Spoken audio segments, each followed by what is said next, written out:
The Joseph's Christmas. By Lucy Maud Montgomery. The month before Christmas was always the most exciting and mysterious time in the Joseph household. Such scheming and planning, such putting of curly heads together in corners, such counting of small hoards, such hiding and smuggling of things out of sight, as went on among the little Josephs. There were a good many of them, and very few of the pennies, hence the reason for so much contriving and consulting.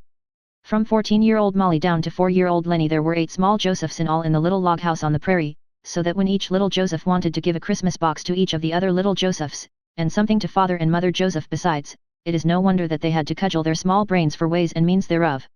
Father and Mother were always discreetly blind and silent through December. No questions were asked no matter what queer things were done. Many secret trips to the little store at the railway station 2 miles away were ignored, and no little Joseph was called to account because he or she looked terribly guilty when somebody suddenly came into the room. The air was simply charged with secrets. Sister Molly was the grand repository of these. All the little Josephs came to her for advice and assistance. It was Molly who for troubled small brothers and sisters did such sums in division as this: how can I get a 10-cent present for Emmy and a 15-cent one for Jimmy out of 18 cents? Or, how can 7 sticks of candy be divided among 8 people so that each shall have one? It was Molly who advised regarding the purchase of ribbon and crepe paper. It was Molly who put the finishing touches to most of the little gifts. In short, all through December Molly was weighed down under an avalanche of responsibility. It speaks volumes for her sagacity and skill that she never got things mixed up or made any such terrible mistake as letting one little Joseph find out what another was going to give him. Dead secrecy was the keystone of all plans and confidences. During this particular December the planning and contriving had been more difficult and the results less satisfactory than usual. The Josephs were poor at any time, but this winter they were poorer than ever. The crops had failed in the summer, and as a consequence the family were, as Jimmy said, on short commons. But they made the brave best of their small resources, and on Christmas Eve every little Joseph went to bed with a clear conscience, for was there not on the corner table in the kitchen a small mountain of tiny, sometimes very tiny, gifts labeled with the names of recipients and givers, and worth their weight in gold if love and good wishes count for anything? It was beginning to snow when the small Josephs went to bed, and when the big small Josephs climbed the stairs it was snowing thickly. Mr. and Mrs. Joseph sat before the fire and listened to the wind howling about the house.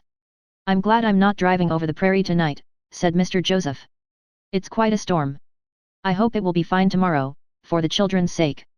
They've set their hearts on having a sleigh ride, and it will be too bad if they can't have it when it's about all the Christmas they'll have this year.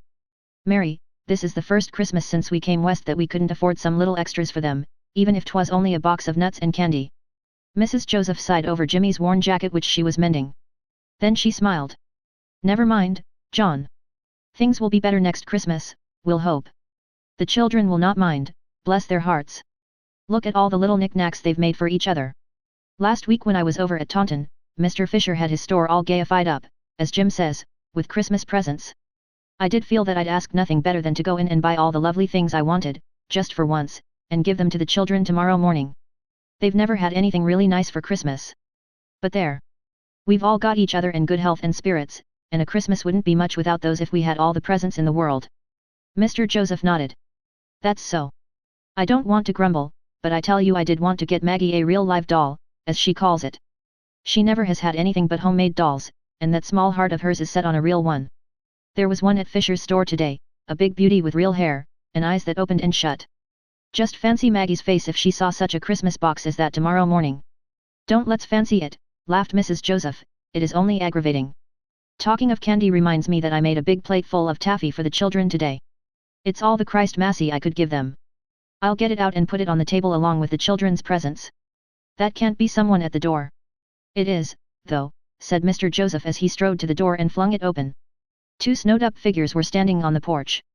As they stepped in, the Josephs recognized one of them as Mr. Ralston, a wealthy merchant in a small town 15 miles away.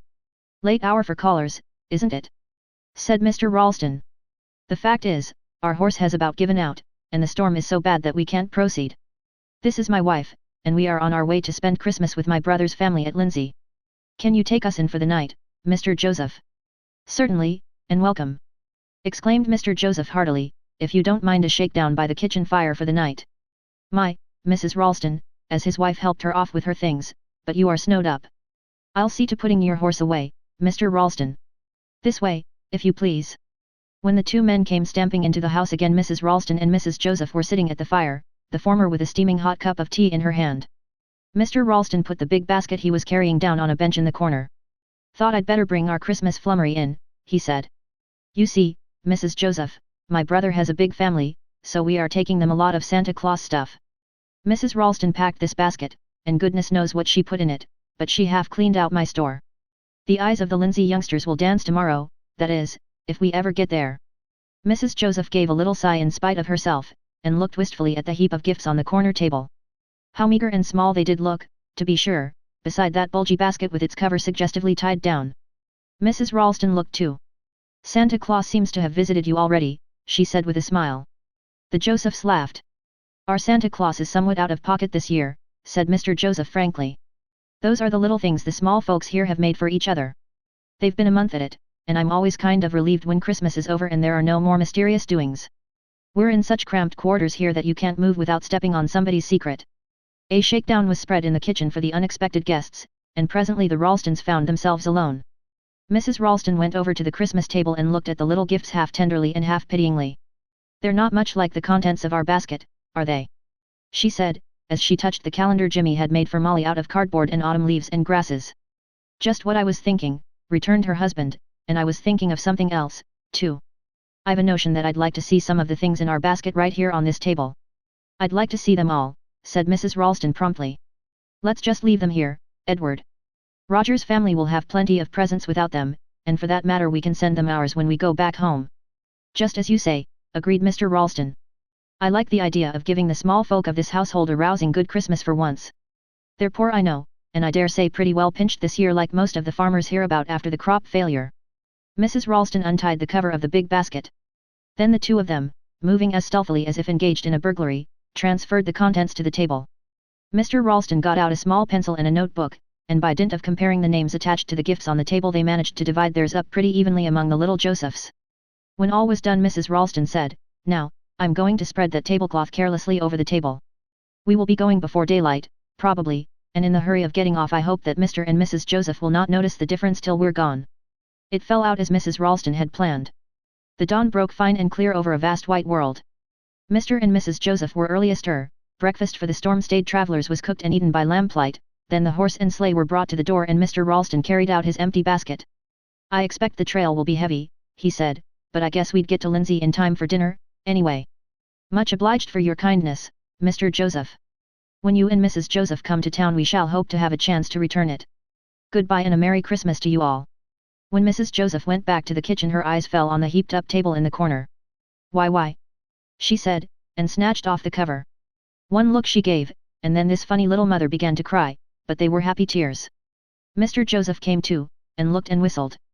There really seemed to be everything on that table that the hearts of children could desire: 3 pairs of skates, a fur cap and collar, a dainty work basket, half a dozen gleaming new books, a writing desk, a roll of stuff that looked like a new dress, a pair of fur-topped kid gloves just Molly's size, and a china cup and saucer. All these were to be seen at the first glance, and in one corner of the table was a big box filled with candies and nuts and raisins, and in the other a doll with curling golden hair and brown eyes, dressed in real clothes and with all her wardrobe in a trunk beside her. Pinned to her dress was a leaf from Mr. Ralston's notebook with Maggie's name written on it. "Well, this is Christmas with a vengeance," said Mr. Joseph.